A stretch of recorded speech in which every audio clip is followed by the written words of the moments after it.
Genesis 49, Magandang Balita Biblia. Ang pahayag ni Jacob tungkol sa kanyang mga anak. Ipinatawag ni Jacob ang kanyang mga anak, at sinabi, "Lumapit kayo sa akin, at sasabihin ko sa inyo ang mangyayari sa inyo sa hinaharap. Kayo mga anak, magsilapit sa akin. Akong inyong ama ay sumandaling dinggin. Si Ruben ang aking panganay na anak, sa lahat kong supling ay pinakamalakas. Mapusok ang loob, baha ang katulad, bawat madaanan ay sumasambulat.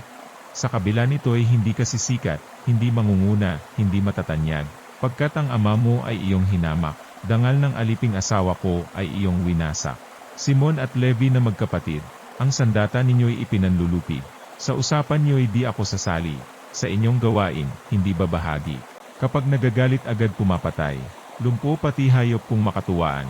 Kayo'y susumpain, sa bangis at galit. Sa ugali niyo na mapagmalabis, kayo'y magkawatak-watak sa buong lupain. Sa buong Israel ay pangangalatin. Ikaw naman, Huda, ay papupurihan niyong mga anak ng ina mong mahal. Hawak mo sa lig ang iyong kaaway. Lahat mong kapatid sa iyo'y gagalang. Mabangis na leon ang iyong larawan. Muling nagkukubli matapos pumatay. Ang tulad ni Huda ay leong nahihimlay. Walang mangangahas lumapit sinuman. Setrong sagisag ng lakas at kapangyarihan. Sa kanya kailan may hindi lilisan. Mga bansa sa kanya'y magkakaloob. Mga angkan sa kanya'y maglilingkod. Batang asno niya doon natatali. Sa puno ng ubas na tanging pinili. Mga damit niya'y doon nilalabhan. Sa alak ng ubas na lubhang matapang. Matay na mumula dahilan sa alak. Ngiti pumuputi sa inuming gatas. Sa baybaying dagat doon ka, Zebulun. Ang sasakyang dagat sa iyo kakanlong. Ang iyong lupa iaabot sa Sidon. Malakas na asno ang katulad mo, Isakar. Ngunit sa kulungan ka maglulumagak. Nang kanyang makita iyong pahingahan. Ang lupain do'y tunay na mainam. Tiniis na niyang makuba sa pasan. Nagpaalipin na kahit mahirapan. Si Dan ay magiging isang pangunahin. Katulad ng ibang pinuno ng Israel. Ahas na mabagsik sa tabi ng daan. Na handang tumuklaw sa kabayong daraan. Upang maihulog iyong taong sakay. Sa pagliligtas mo, O Diyos, ako'y maghihintay. Haharangin si God ng mga tulisan. Lalabanan niya at magtatakbuhan. Ang bukid ni Asher ay pag-aanihan ng mga pagkain ng taong marangal. Si Neftali naman ay tulad ng usa.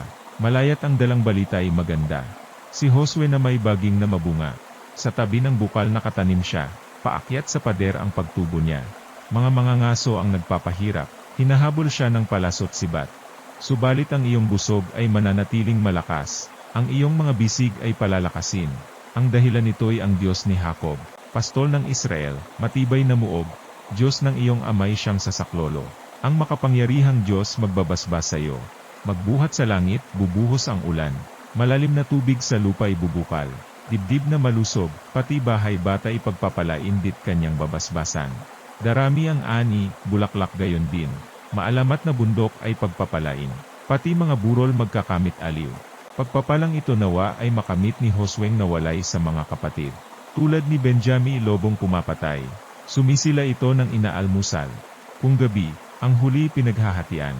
Ito ang 12 anak ni Israel, at gayon sila binasbasa ng kanilang ama ayon sa basbas na angkop sa kanila. Namatay at inilibing si Jacob. Pagkatapos, sinabi ni Jacob sa kanyang mga anak, "Ngayoy papanaw na ako upang makasama ng mga ninunong na mayapa na. Doon ninyo ako ililibing sa pinaglibingan sa aking mga magulang, sa yungib sa bukid ni Ephron na Heteo. Ang libingang iyo'y nasa Makpela, sa silangan ng Mamre, sa may Kanaan." Binili iyon ni Abraham, at doon siya inilibing pati ang kanyang asawang si Sarah.